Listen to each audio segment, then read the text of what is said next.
खबर हुगली से है। बारुईपुर में विपक्ष के नेता शुभेंदु अधिकारी की सभा में बाधा डालने और उनके काफिले पर हमले के विरोध में आज हुगली संगठनात्मक जिले के बीजेपी नेता और कार्यकर्ताओं ने जीटी रोड अवरुद्ध कर प्रदर्शन किया।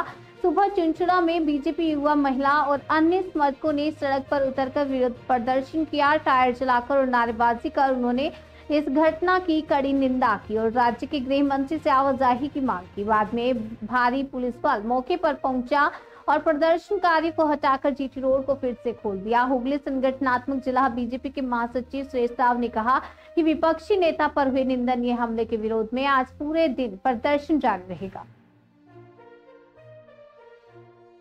বারুইপুরে আমাদের বিরোধী দলনেতার কর্মসূচি ছিল, পুলিশ প্রশাসন সব জানতো। তৃণমূল হঠাৎ করে ওখানে কর্মসূচি নেয়, পুলিশের কি করে দেয় আমরা এখনো বুঝতে পারছি না। কর্মসূচি নিয়েছে, আবার বিরোধী দলনেতার উপর আক্রমণও চালিয়েছে। পুলিশের মদতে এই জিনিস হয়েছে। আমরা চাইছি মুখ্যমন্ত্রী অবিলম্বে ক্ষমা চাক, যতক্ষণ না চাইবে আমাদের আন্দোলন চলবে। রবীন্দ্রনগরে আটকেছে, আমরা আবার বলাগড়ে উঠবো। আন্দোলন আজকে সারা দিন চলবে, কোনো জায়গা বাদ থাকবে না। হুগলি সাংগঠনিক জেলার সর্বস্তরে এই আজকের দিনে অবরুদ্ধ করে দেবে পুরো হুগলি জেলা। দাদা, কালকে কিন্তু বিরোধী দলনেতা একটা অভিযোগ করেছে যে আক্রমণ তার উদ্দেশ্য হয়েছে তারা রোহিঙ্গারা করেছে, কি বলবেন? মুখ্যমন্ত্রী এদেরকেই তো দুধেল গাই বলছে, এদেরকে নিয়েই তো এই পশ্চিমবাংলায় টিকে আছে। সুতরাং বিরোধী দলনেতা যে অভিযোগ করেছে সেটা কোনো রকম একবারে ভুল অভিযোগ করেছে এরকমটা নয়, সবাই জানে।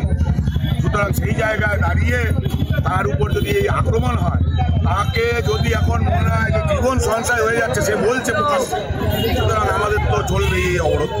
আজকে এখানটা দাঁড় করিয়েছে, আমরা আবার কিছুক্ষণ বাদে ব্যান্ডেল মোড়ে সারা হুগলি সাংগঠনিক জেলা আজকে অবরুদ্ধ করবে। আপনার নাম?